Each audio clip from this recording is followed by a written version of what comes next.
భరత్ అనే నేను షూటింగ్, ఇది చాలా ఇంపార్టెంట్ సీన్, చాలా ఇంటెన్స్ సీన్. ఆడియన్స్ ప్రెస్ అందరూ ఉంటారు, నేను ఇలా స్టేజ్ ఉంటుంది, మైక్ ఉంటుంది, డైలాగులు చెప్తా ఉన్నాను. సో కెమెరా వచ్చి ఫ్రంట్ రోలో జనం ఉండరు, బట్ నేను ఉంటాను బోల్డ్. సో జనాన్ని చూసి ఇంటెన్స్ గా చెప్తున్నాను. ఒక ఆవిడ మాత్రం ఫోన్లో గేమ్స్ ఆడుకుంటుంది, వీడియో గేమ్. నేను డైలాగ్ చెప్తా కట్ చెప్పకుండా ఆవిడని చూసి, అమ్మా గేమ్ కొంచెం ఆడడం మానేయండి అమ్మా ప్లీజ్ అన్నాను. దాంతో సెట్ అంతా నవ్వటం స్టార్ట్ చేసింది. అదే మీరు కానీ ఉంటే మైక్ ఇసిరేసేవాళ్ళు.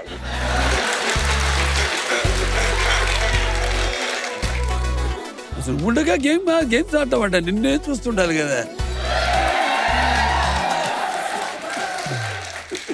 అంటే అది 2 రోజులు జరిగిందండి సీను. సో 1.5 డే అయిపోయింది కదా, బోర్ కొట్టుంటుంది ఆవిడ. మహేష్ బాబు బోరు కొట్టాడు. కొన్ని గమ్మత్తులు దొరుకుతాయండి మా ఇండస్ట్రీలో, చాలా ఉంటాయి గమ్మత్తులు. నేను ఇప్పటికీ చెప్తాను స్టాండర్డ్స్, ఎవరన్నా ఒక్కడు మానిటర్ చూసి నా కంటిన్యూటీ చెప్పండి, వాడికి ఆ రోజు సన్మానం చేస్తాను. షూటింగ్ అప్పుడు మెయిన్ ఎలాంటివి ఉంటాయి అంటే, కెమెరా చూసి మనం యాక్ట్ చేసేటప్పుడు అవతల వాళ్ళు ఉంటారండి, ఆ కరెక్ట్ ఐ లైన్ దగ్గర కెమెరా వెనకాల వచ్చి చూస్తూ ఉంటాడు ఇలా. అవును, ఆ టైంలో నాకు ఎలా ఉంటుంది అంటే, అమ్మ సినిమా తర్వాత చూపిస్తాను, నువ్వు కొంచెం పక్కకి వచ్చి.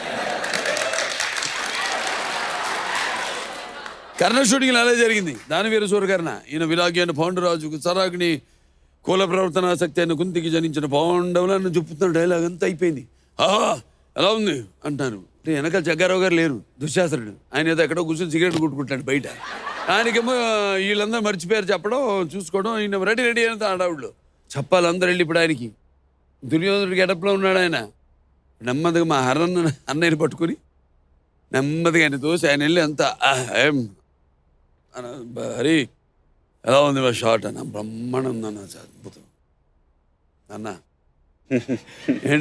ఏంటని వెనక జగ్గారావు గారు లేరు అంతే. ఒక నిమిషం మన్మోహన్ మన అంతే మరి వచ్చాడు టక చాలా అంత దొరుకుతలేండి. అబ్బో నీ ఫ్రెండ్ అందరు నేను భలే కార్నర్ చేశారు. మరి నీకు ఆప్తుడైన మరో ఫ్రెండ్ వంశీ పైడిపల్లి పిలుద్దాం. So let's welcome Vamshi Paidipally.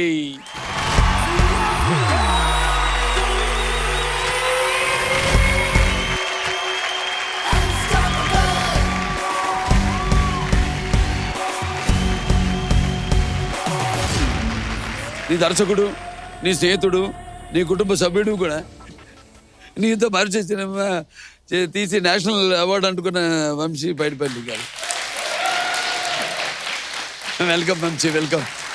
Sir మీరు చూస్తుంటే కొంచెం భయంగా ఉంది సార్. ఎందుకు భయం? మొన్న అఖండ చూసాము, బట్ వెరీ హ్యాపీ సార్.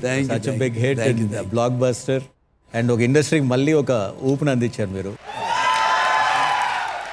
నా సినిమా నీ సినిమాని కాదమ్మా, సినిమా ఆడాలి ఫైనల్గా. మనకి అమ్మ సినిమా, ఎస్ సార్, అన్నం సినిమా, ఎస్ సార్, అంతే. ఇప్పుడు మీ ఇద్దరు ఫ్రెండ్షిప్కి ఇంట్రడక్షన్ అక్కర్లేదు, కానీ first impression is the best impression and lasting memory అంటారు కదా. ఫస్ట్ వంశీని మొదటిసారి కలిసినప్పుడు నీ ఫస్ట్ ఇంప్రెషన్ ఏంటమ్మా? ఫస్ట్ నాకు యాక్చువల్గా మహర్షి కన్నా ముందు ఒక సినిమా కథ చెప్పాడు వచ్చి, నాకు యాక్చువల్గా నచ్చిందండి కథ.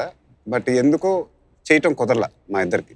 అది అవ్వకుండా వంశీ కూడా వేరే ప్రాజెక్ట్ చేయడం జరిగింది, నేను వేరే ప్రాజెక్టులు చేయడం జరిగింది. సో ఆ ప్రాజెక్ట్ మెటీరియలైజ్ అవ్వాల. సో మళ్ళీ ఎప్పుడు పని చేస్తాం లేదు తెలియలేదు, బట్ అప్పుడప్పుడు కలిసి అప్పుడప్పుడు మాట్లాడటం జరిగింది. దాని తర్వాత ఊపిరి సినిమా చూసినాక నాకు నచ్చింది, చాలా బాగా నచ్చింది. ఫోన్ చేశాను, చాలా బాగా చేసావు, బాగా తీసావు సినిమా. అప్పుడు ఒక 1 month తర్వాత ఒక చిన్న ఐడియా ఉంది సార్, మీకు వచ్చి చెప్పాలి అని అన్నాడు. అప్పుడు వచ్చి మహర్షి లైన్ చెప్పాడు, చాలా బాగుంది కానీ కమిట్మెంట్స్ ఉన్నాయి, 1 or 2 years అవ్వచ్చు, నాకు తెలియదు అన్న. పర్లేదు వెయిట్ చేస్తాను అన్నాడు. దానికి ఇక నేను ఐ ఆల్వేస్ బీ గ్రేట్ఫుల్.